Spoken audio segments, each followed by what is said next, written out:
Welcome to my channel. इसमें हम लोग देखने वाले हैं साइंस का जो है दूसरा सेट देखेंगे। इसके पहले जो है इसका पहला सेट पढ़ा दिया गया है। यदि आप लोग उसको नहीं देखे होंगे तो इसको देखने के बाद वहाँ पे आप देख सकते हैं उसको। तो चलिए हम लोग शुरू कर रहे हैं। इसका जो है पहला प्रश्न अर्थात 51 नंबर से, यह जो है मैट्रिक 2024 के लिए क्रैश कोर्स के रूप में लाया गया है। तो देखिएगा, इसका पहला प्रश्न है, वे तत्व जिनके बाहरी सेल पूर्ण भरे होते हैं क्या कहलाते हैं। ऑप्शन सामने है, आपको बताना है। यदि आपको जवाब पता हो तो आप हमें कमेंट बॉक्स में ज़रूर बताएंगे। तो देखिए, इसका जो राइट आंसर हो जाएगा, क्या हो जाएगा, ऑप्शन नंबर डी सही हो जाएगा, उत्कृष्ट गैस। देखिएगा, उत्कृष्ट गैस वे गैस है अर्थात तत्व है जिनकी बाहरी कक्षा जो है फुल फिल होती है अर्थात पूर्णतः भरी होती है, और ये जो है अस्थाई होते हैं। इनकी संख्या जो है 6 है। कितना इसकी संख्या 6 गो होती है। नोबल गैस, इसको इनर्ट गैस बोला जाता है। इसको जो है अक्रिय गैस बोला जाता है क्योंकि यह किसी से क्रिया नहीं करता है। तो इसको जो है उत्कृष्ट गैस भी बोला जाता है, अक्रिय गैस भी बोला जाता है। ठीक है ना। तो इसकी संख्या कितनी है, 6 है। याद रखेंगे कौन कौन है, helium, neon, argon, krypton, xenon, radon. तो चलिए हम लोग आगे देख लेते हैं। अगला क्वेश्चन आ गया आपका 52 नंबर। जो समीकरण दिख रहा है, ये जो समीकरण आपके सामने पड़ा हुआ है, इधर यहाँ पे एरो का साइन हो जाएगा। तो ये कैसी अभिक्रिया आपसे पूछ रहा है। तो देखिए, यहाँ से सोडियम को जो है रिप्लेस कर दिया है कौन, सोडियम को जो रिप्लेस कर दिया है Ag, रिप्लेस करके उसका स्थान पकड़ लिया। और यहाँ Ag जो चांदी है इसको रिप्लेस करके क्लोरीन आ गया, यानी उसको प्रतिस्थापित करना हो गया। तो दो तत्व एक दूसरे को प्रतिस्थापित करके उसका स्थान पकड़ रहे हैं, अतः ये जो है विस्थापन हो गया। लेकिन दो तत्व विस्थापित हुआ तो अतः जो है द्विविस्थापन अभिक्रिया हो जाएगा। तो राइट आंसर क्या हो जाएगा, सी नंबर ऑप्शन सही है। चलिए नेक्स्ट बढ़ते हैं हम लोग। अगला क्वेश्चन है कि सिलिकॉन है क्या। सिलिकॉन एक धातु, एक धातु, एक अधातु, एक उपधातु, या इनमें से कोई नहीं। तो देखिए, इसका जो राइट आंसर हो जाएगा, तो सिलिकॉन एक उपधातु है। राइट आंसर क्या हो जाएगा, सी नंबर हो जाएगा। नेक्स्ट क्वेश्चन देखेंगे कि धारा मापने में किसका उपयोग होता है। ऑप्शन ए में है ए मीटर, बी में है वोल्ट मीटर। यहाँ से गलती टाइपिंग हो गया भाई, बी हो जाएगा, यहाँ से इसको सी कर दीजिए। तो ऑप्शन ए में है ए मीटर, बी में है वोल्ट मीटर, वोल्टा मीटर, सी है वोल्ट मीटर, और डी में है मोनोमीटर। तो चलिए सोचकर बताइए, काफ़ी इजी और काफ़ी ट्रेंडिंग क्वेश्चन है ये। तो देखिएगा, धारा मापने में जो है ना ए मीटर का उपयोग किया था। किसका, ए मीटर का। तो राइट आंसर क्या हो जाएगा, ए। तो यह जो है ए मीटर को जो है किस क्रम में जोड़ा जाता है, यदि आपको पता है तो कमेंट करके बताएंगे कि ए मीटर को किस क्रम में जोड़ा जाता है। तो ये तो पता हो गया कि धारा मापने में जो है ए मीटर का यूज होता है। अब किस क्रम, आप लोग कमेंट करके बताएं। नेक्स्ट क्वेश्चन है, खड़िया का रासायनिक सूत्र क्या हो जाएगा। ऑप्शन देखिए और बताइए। देखिएगा, खड़िया का जो रासायनिक सूत्र हो जाएगा वो आपके राइट आंसर क्या आ जाएगा, डी नंबर ऑप्शन सही है, CaCO3। CaCO3 को जो है संगमरमर ही बुलाया जाता है अर्थात मार्बल। यानी संगमरमर का रासायनिक सूत्र पूछे तो आप यही जवाब देंगे, जिसे आप लोग कैल्शियम कार्बोनेट कहते हैं। रासायनिक नाम हो गया और रासायनिक फार्मूला जो है CaCO3 हो गया। चलिए नेक्स्ट क्वेश्चन की तरफ बढ़ेंगे। अगला क्वेश्चन आ गया, घरों में विद्युत परिपथ किस क्रम में समूहित होते हैं। ऑप्शन सामने हैं। ऑप्शन ए में है श्रेणी क्रम, बी में है समानांतर क्रम, सी में है मिश्रित क्रम, और डी इनमें से कोई नहीं। काफ़ी इजी और बहुत ही सुंदर क्वेश्चन है ये। इसको एकदम माइंड में टेकअप रखेंगे। देखिएगा, इसका राइट आंसर हो जाएगा आपका बी नंबर ऑप्शन सही हो गया, समानांतर क्रम में। तो घरों में जो परिपथ जो सिस्टम होता है विद्युत का, वह जो है समानांतर क्रम में जुड़े होते हैं। नेक्स्ट क्वेश्चन की तरफ बढ़ेंगे। अगला क्वेश्चन, निम्नलिखित में कौन एल्काइन है। एल्काइन का जो सूत्र है उसको फॉलो करके ये फार्मूला लिखे गए हैं कौन सा। तो यहाँ ध्यान देंगे, एल्काइन का फार्मूला जो होता है CnH2n-2 होता है। यानी कार्बन की संख्या सब जो है एक पर तो सेट हो रहा नहीं। यहाँ देख लीजिए, 2 रखिएगा तो यहाँ n के मान कितना हो गया, 2 दूनी 4 में से 2 गया तो 2 हो जाएगा, यानी H2 और C2, यानी आपके राइट आंसर C2H2 हो जाएंगे, C2H2 हो जाएंगे। तो 3 चीज़ आप पढ़े होंगे, यहाँ से ध्यान देंगे, एल्केन, एल्कीन, एल्काइन। तो एल्केन का फार्मूला जो होता है CnH2n+2 होता है, और एल्कीन का होता है CnH2n होता है, और एल्काइन का फार्मूला CnH2n-2 होता है। ये 3 जो है आपके हाइड्रोकार्बन के फार्मूला हो जाते हैं, जिसको आप लोग याद रखेंगे। चलिए हम लोग नेक्स्ट प्रश्न की तरफ बढ़ेंगे। यहाँ देखिएगा, यहाँ ध्यान दे दीजिएगा कि C2H2 को जो है एसिटिलीन भी बोला जाता है। सामान्य नाम इसका कॉमन नाम जो है ना C2H2 का जो है कॉमन नाम क्या हो जाएगा, एसिटिलीन, जिसका उपयोग जो है वेल्डिंग के कार्यों में होता है। नेक्स्ट क्वेश्चन की तरफ बढ़ेंगे। अगला क्वेश्चन आ गया, निम्न में कौन यौगिक ईंधन के रूप में इस्तेमाल किया जाता है। ऑप्शन सामने है। ऑप्शन ए में प्रोपेनॉल, बी में एथेनॉल, सी में मेथेनोइक अम्ल, डी में है इनमें से कोई नहीं। तो इसके जो राइट आंसर आपके हो जाएंगे, क्या हो जाएंगे, यहाँ एक मिनट, हाँ, तो आपके एथेनॉल हो जाएंगे। क्या हो जाएंगे, एथेनॉल। एथेनॉल का उपयोग जो है ईंधन के रूप में किया जाता है। चलिए अब हम लोग अगले क्वेश्चन की तरफ बढ़ेंगे। अगला क्वेश्चन देख लेते हैं क्या है। अगला क्वेश्चन आ गया कि निम्नलिखित में कौन सा पदार्थ का जलीय घोल लाल लिटमस को नीला कर देता है। लाल लिटमस को नीला कर देता है। तो ऑप्शन सामने ही है, आपको पता भी होगा। तो या इसके राइट आंसर क्या हो जाएंगे, क्षारक हो जाएंगे। यानी क्षारक को जो है भस्म भी बोला जाता है। लिटमस जब अम्लीय विलयन में जाता है तो वह जो है लाल रंग देता है, जबकि वही चीज़ आपका क्षारीय जो यहाँ लाल देता है। यहाँ पे क्या क्वेश्चन कह रहा है, तो यहाँ कौन सा घोल जो है लाल लिटमस को नीला कर देता है। तो नीला कर देता है आपका क्षारक हो जाएगा। अगर लाल कर देता, नीला को लाल कर देता आपका, तो अम्ल हो जाता है। ठीक है ना। तो ये आपका अलग क्वेश्चन था और लिटमस वाला अलग क्वेश्चन होता है। चलिए आगे क्वेश्चन देखेंगे। अगला क्वेश्चन आ गया कि स्वस्थ शरीर का सामान्य pH मान कितना होता है। ये रेंज लिख दिए गए हैं, आपको बताना है। तो देखेंगे इसके जो राइट आंसर हो जाएंगे, ऑप्शन नंबर सी सही है, 7 से 7.8 के बीच। चलिए अगला क्वेश्चन आ गया कि निम्न में कौन अमलगम है। ये वाला क्वेश्चन जो है आपको हम पहले वॉल्यूम में पढ़ाए हैं, समझाए हैं। तो उम्मीद है जो व्यक्ति देखे होंगे उनके लिए क्वेश्चन काफ़ी इजी होने वाला है। तो देखेंगे इसका राइट आंसर हो गया, कहे थे अमलगम में कम से कम एक जो है एक धातु पारा जरूर होता है। तो इसमें पारा कौन है, Hg इसका संकेत है ना पारा का। तो राइट आंसर जो है आपका ऑप्शन नंबर 20 सही हो जाएगा। यानी सोडियम के साथ जो है मिश्रित होकर कौन है, पारा है, जिसकी वजह से इस मिश्रण को जो है अमलगम कहा जाएगा। चलिए नेक्स्ट क्वेश्चन की तरफ बढ़ेंगे। अगला क्वेश्चन है कि ऑक्सीजन युक्त रक्त को हृदय से शरीर के विभिन्न भागों में ले जाने वाली रक्त वाहिनियाँ क्या कहलाती है। ऑप्शन ए में है नीलय, बी में है शिराएँ, सी में है अलिंद, डी में है धमनियाँ। तो देखिएगा इसके जो राइट आंसर हो जाएंगे, धमनियाँ जो है ना पूरे शरीर में शुद्ध रक्त का जो है परिवहन कराने में सहायक है। तो आपका जो है धमनियाँ हो जाएगी। चलिए अगला क्वेश्चन आ गया कि रक्त के हल्के पीले रंग के चिपचिपे द्रव को क्या कहते हैं। तो ऑप्शन सामने पड़ा है, आपको बताना है। देखिएगा इसके जो राइट आंसर हो जाएंगे, रक्त के हल्के पीले चिपचिपे द्रव को जो है ना प्लाज्मा कहा जाता है। क्या कहते हैं, plasma. The right answer C हो जाएगा। अगला क्वेश्चन है किन पौधे की पत्तियों पर स्टोमाटा अनुपस्थित होता है। स्टोमाटा अनुपस्थित होता है। तो देखिएगा इसका जो राइट आंसर हो जाएगा, क्या हो जाएगा, एंजियोस्पर्म हो जाएगा। ये आपके इस टाइप के पौधे पर जो है स्टोमाटा नहीं होता है। अगला क्वेश्चन आ गया कि किण्वन क्रिया पाई जाती है किसमें किण्वन की क्रिया जो है पाई जाती है। तो ऑप्शन सब दिख ही रहा है कि ऑप्शन ए में है ईस्ट, बी में हाइड्रा, सी में अमीबा, डी में इनमें से कोई नहीं। तो इसके राइट आंसर हो जाएंगे ईस्ट। तो आपका राइट आंसर क्या हो गया, ए नंबर ऑप्शन सही है। अगला क्वेश्चन है कि पूर्ण विकसित अंडाशय कहलाता है क्या। तो इसका जो राइट आंसर हो जाएगा, क्या हो जाएगा, फल कहलाएगा। बी नंबर ऑप्शन सही है। किसी प्रकार का डाउट हो तो आप कमेंट में ज़रूर करें, ताकि पता चल सके कि आपको भी कुछ नॉलेज है।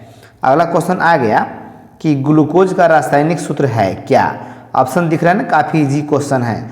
तो इसका जो राइट आंसर हो जाएगा आपका जो है बी नंबर ऑप्शन सही है। ग्लूकोज का फार्मूला जो होता है C6H12O6 होता है, जबकि चीनी का फार्मूला जो फर्स्ट वाला ऑप्शन है ये आपका चीनी का फार्मूला हो जाएगा C12H22O11। तो इसको भी साथ साथ ध्यान रखेंगे कि चीनी का रासायनिक सूत्र जो होता है C12H22O11 होता है, जबकि ग्लूकोज का फार्मूला जो होता है क्या हो जाएगा, C6H12O6 होता है। यही चीज़ कहते हैं ग्लूकोज की परमाणुकता बताए परमाणुकता यानी एटॉमिसिटी, तो सभी परमाणुओं को का जो है ऐड करेंगे, यानी 6 + 12 + 6 कितना हो जाएगा, 6 + 12 + 6 कर देंगे तो आपका जो भी आएगा आपका आंसर यानी 24 यहाँ पे हो जाएगा। तो एटॉमिसिटी के बात करेगा तब। चलिए नेक्स्ट बढ़ते हैं। अगला क्वेश्चन कि निम्नलिखित में किसे पौधे का प्रकाश संश्लेषी इकाई कहा जाता है? ऑप्शन देखिए और बताइए। देखिएगा इसका जो राइट आंसर हो जाएगा क्या हो जाएगा, क्लोरोफिल हो जाएगा। क्या हो जाएगा, क्लोरोफिल, यानी आपका ऑप्शन नंबर सी सही है। तो क्लोरोफिल को जो है प्रकाश संश्लेषी इकाई कहा जाता है।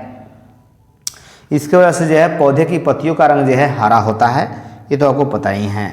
अगला क्वेश्चन आ गया, आवेश अर्थात चार्ज का ए सही मात्रक क्या हो जाएगा? ऑप्शन एकदम सामने है, बता देना है आपको। देखिएगा इसका राइट आंसर हो जाएगा आवेश अर्थात चार्ज का जो है ए सही मात्रक कूलॉम होता है। क्या होता है, कूलॉम्ब। यहाँ जो पहला ऑप्शन ओल्ट देख रहे हैं यह जो है विभवांतर या विभव का सही मात्रक है, जबकि ओम जो है प्रतिरोध का सही मात्रक है, और जूल जो होता है उष्मा या कार्य का सही मात्रक होता है, जबकि आवेश का सही मात्रक क्या हो जाएगा, कूलॉम। नेक्स्ट क्वेश्चन देख लेते हैं। अगला क्वेश्चन कि निम्नलिखित जीवों में किस में लैंगिक जनन द्विखंडन द्वारा नहीं होता है? द्विखंडन द्वारा नहीं होता है। तो इसका जो राइट आंसर हो जाएगा यहाँ देख लेंगे हम लोग, यहाँ जो right answer option number A सही है, लेशमानिया हो जाएगा। जबकि ये जो जितना दिख रहा है ईस्ट पैरामीशियम अमीबाइसा में जो है द्विखंडन द्वारा जनन जो होता है लैंगिक जनन। अगला क्वेश्चन आ गया कि प्रकृति में ऑक्सीजन का संतुलन कैसे बना रहता है? ऑप्शन सामने है, बताना है सोचकर समझकर। काफ़ी अच्छा क्वेश्चन है। देखिएगा प्रकृति में जो है ऑक्सीजन का संतुलन जो है प्रकाश संश्लेषण के द्वारा बना रहता है, तो ऑप्शन नंबर सी सही हो जाएंगे। अगला क्वेश्चन है कि भोजन के पाचन में निम्नलिखित में किस रस की भूमिका होती है? भोजन के पाचन में देखिएगा ऑप्शन सामने है कि ऑप्शन ए में है पीतरस, बी में है अग्न्याशय रस, सी में है आंतरस और डी में है इनमें से सभी। तो देखिए इसके जो राइट आंसर हो जाएंगे भोजन के पाचन में जो है ना, भोजन के पाचन में इन सभी रसों का जो है योगदान है। तो इसके राइट आंसर क्या हो जाएंगे, डी नंबर ऑप्शन सही है। अगला क्वेश्चन देख लेते हैं। अगला क्वेश्चन है कि ट्रिप्सिन नामक एंजाइम पाया जाता है किस में? ऑप्शन सामने है, सोचकर बताना है कि पित्ताशय में या अग्न्याशय रस में या आंत्र रस में या जठरस में। ये जो ट्रिप्सिन एंजाइम है किसका हिस्सा है, किस में पाया जाता है? तो देखिएगा इसके जो राइट आंसर हो जाएंगे क्या हो जाएंगे, अग्न्याशय रस में जो है ट्रिप्सिन एंजाइम पाया जाता है। तो याद रखेंगे ऑप्शन नंबर बी अर्थात अग्न्याशयी रस। अगले प्रश्न की तरफ हम लोग बढ़ेंगे। अगला क्वेश्चन कि आहार नाल का सबसे लंबा भाग क्या है? ऑप्शन ए में ग्रसनी, बी में आमाशय, सी में है ग्रासनली या सी में है डी में है छोटी आंत। तो देखिएगा आहार नाल का जो है सबसे लंबा भाग वह जो होता है छोटी आंत होता है। नाम है छोटी लेकिन यह है सबसे लंबी, तो ये इसको ध्यान रखेंगे। अगला क्वेश्चन आया कि मनुष्य में पाचन क्रिया कहाँ से प्रारंभ होती है? तो ये तो सबको पता है कि मनुष्य में जो है पाचन की क्रिया जो है मुंह अर्थात माउथ से, मतलब मुख गुहा से प्रारंभ होती है। तो ऑप्शन नंबर सी सही हो गए। अगला क्वेश्चन है कि निम्नलिखित में कौन वसा के पाचन में सहायक है? काफ़ी सुंदर क्वेश्चन है कि ऑप्शन ए में है टॉइलिन, बी में है लाइपेज, सी में है माल्टेस और डी में है लैक्टोस। तो बताइए, देखिएगा इसके राइट आंसर हो जाएंगे क्या हो जाएंगे, ऑप्शन नंबर बी सही है, लाइपेज। लाइपेज के द्वारा जो है यह जो है वसा के पाचन में सहायक है। कौन एंजाइम? लाइपेज। अगला क्वेश्चन है कि ग्लाइकोलाइसिस की प्रक्रिया संपन्न होती है किसमें? तो इसके जो ग्लाइकोलिसिस, तो इसके राइट आंसर क्या हो जाएंगे, ऑप्शन नंबर बी अर्थात माइटोकॉन्ड्रिया में। अगला क्वेश्चन हम लोग देख लेते हैं। अगला क्वेश्चन ओजोन परत है क्या हानिकारक, लाभदायक, उच्च ताप पर लाभदायक या इनमें से कोई नहीं? देखिएगा ओजोन परत जो होता है यह जो है मनुष्य के लिए काफ़ी लाभदायक है। इसका जो फार्मूला होता है O3 होता है, अर्थात यह ऑक्सीजन के 3 परमाणुओं से मिलकर बना होता है। यह जो है स्ट्रेटोस्फीयर में पाया जाता है और यह सूर्य से आने वाली पराबैंगनी किरणों या अन्य खतरनाक किरणों से यह हमारी रक्षा करता है। कौन? ओजोन। तो इसको भी याद रखेंगे, ओजोन का फार्मूला पूछेगा तो O3, और यह जो है एक लाभदायक जो है परत है, लेयर है। अगला क्वेश्चन देखते हैं कि निम्नलिखित में कौन फूल में नर जनन अंग है? यानी फूल का नर जनन भाग जो है आपसे पूछा जा रहा है। ऑप्शन सामने है, बताना है। देखिएगा फूल का जो है नरजनन अंग जो है पुंकेसर है। क्या है? पुंकेसर कहलाता है। पुंकेसर ऑप्शन में या पुमंग, दो में से कोई एक रहेगा, तो पुंकेसर ध्यान रखेंगे। ऑप्शन नंबर यहाँ ए सही हो गया। अगला क्वेश्चन देखेंगे विद्यार्थी सब। अगला क्वेश्चन कि विद्युत बल्ब का फिलामेंट बना होता है किस धातु का? ऑप्शन सामने है, तो ये बहुत ट्रेंडिंग क्वेश्चन है। ये विद्युत बल्ब का फिलामेंट अर्थात तंतु भी बुलाया जाता है, तो ये जो है टंगस्टन धातु का बना होता है। राइट आंसर बी हो गया। विद्युत बल्ब का फिलामेंट या तंतु टंगस्टन धातु का बना होता है। अगला क्वेश्चन कि इथाइल अल्कोहल किस प्रकार के शोषण से बनता है? तो ये जो आपके राइट आंसर हो जाएंगे ऑप्शन नंबर क्या हो जाएंगे आपका यहाँ पे अवायवीय। अवायवीय कहाँ है भाई? ऑप्शन नंबर सी में है। तो इथाइल अल्कोहल जो है अवायवीय शोषण अर्थात अनॉक्सी शोषण में बनता है। अगला क्वेश्चन देख लेते हैं कि रक्त में उपस्थित कौन सी कणिकाएं श्वसन गैसों के परिवहन में भाग लेती है? ऑप्शन सामने है, बताइए। देखिएगा इसके जो राइट आंसर हो जाएंगे ऑप्शन नंबर ए सही है, आरबीसी यानी लाल रक्त कणिकाएं। ऑप्शन नंबर ए सही हो जाएंगे।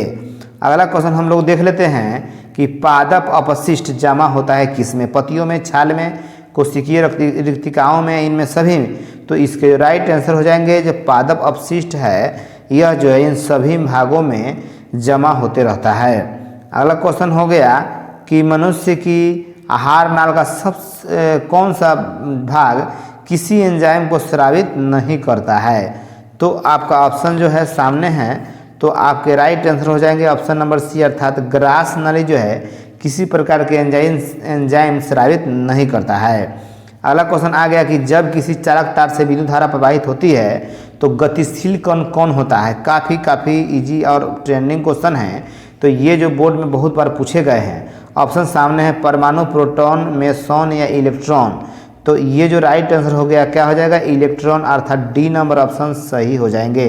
तो किसी तार से जो है प्रवाहित होने वाला कौन होता है? इलेक्ट्रॉन ही होता है। क्या होता है? इलेक्ट्रॉन। इलेक्ट्रॉन एक ऋण आवेशित कण है जिसकी खोज है जेम्स चैडविक कर रहे हैं, जे थॉमसन किए थे। प्रोटॉन की खोज गोल्डस्टीन किए थे, जबकि न्यूट्रॉन की खोज जेम्स चैडविक किए थे। और चलिए आगे हम लोग पढ़ते हैं।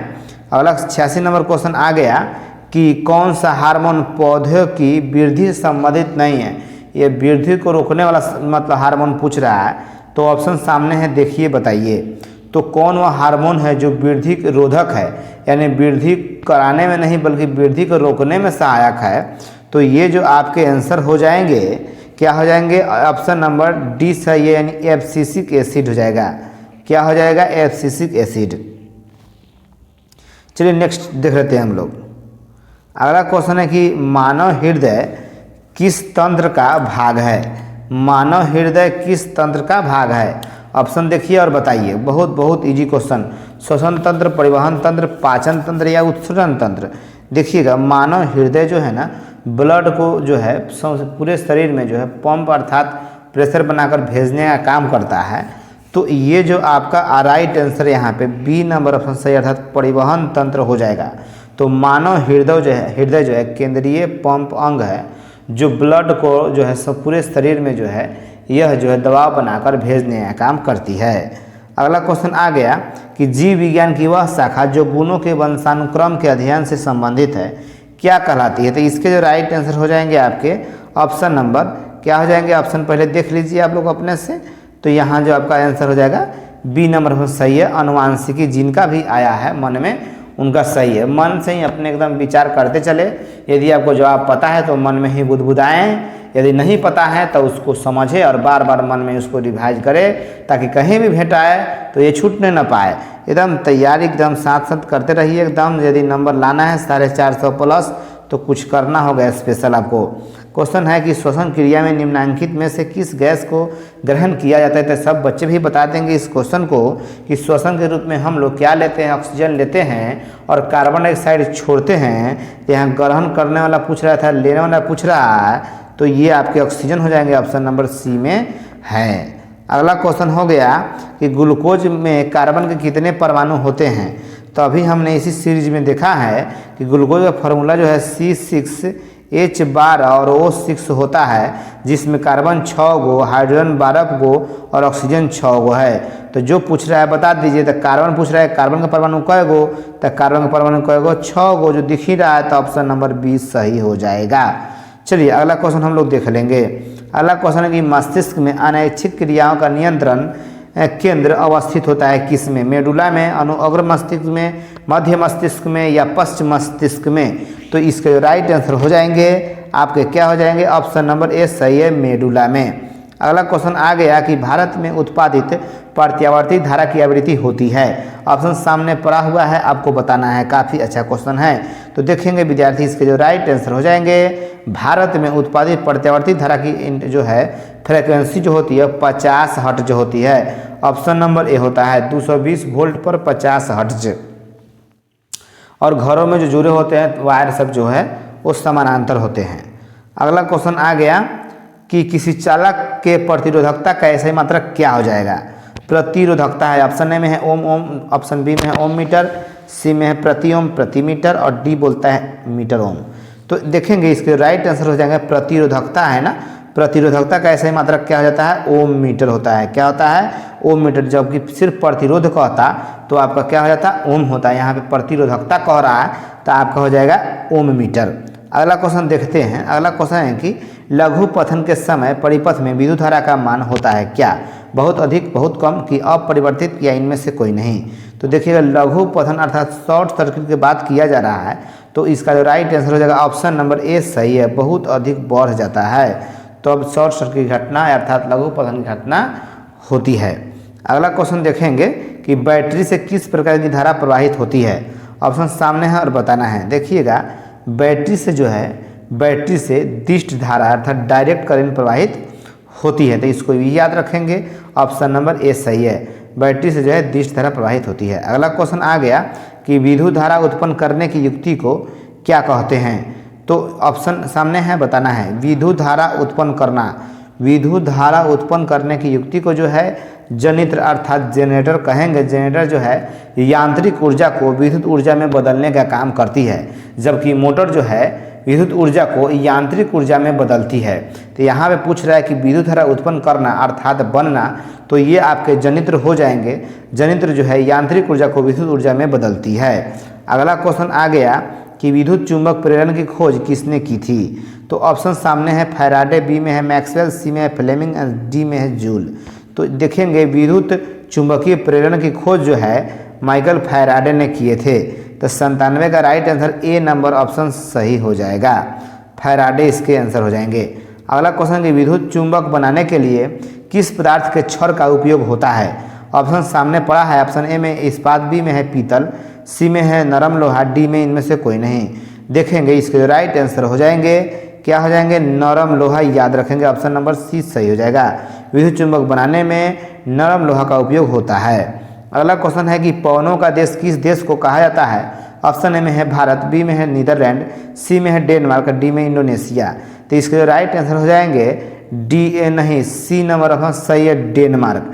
डेनमार्क को जो है पवनों का देश कहा जाता है क्योंकि यहाँ पवन के लिए अनुकूल दशाएं हैं जिससे बिजली बनाई जाती है। और पवन ऊर्जा के लिए पवन की चाल कम से कम 15 किलोमीटर प्रति घंटा होना चाहिए। ठीक है, प्रति घंटा, हाँ प्रति घंटा हो गया। तो इस स्पीड से आप जो है देख सकते हैं। अगला क्वेश्चन देखेंगे।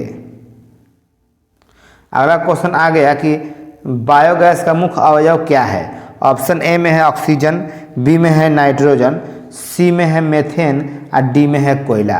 तो इसका जो राइट आंसर आप लोगों को बताना है कमेंट बॉक्स में कि इसका राइट आंसर क्या होगा। देखते हैं किनको पता है। यदि इसको पता जो है आप बताइए, यदि नहीं इसका जो राइट आंसर अब आपको जो है तीसरा वॉल्यूम जब शुरू करते हैं इसका तो उसमें बताएंगे हम।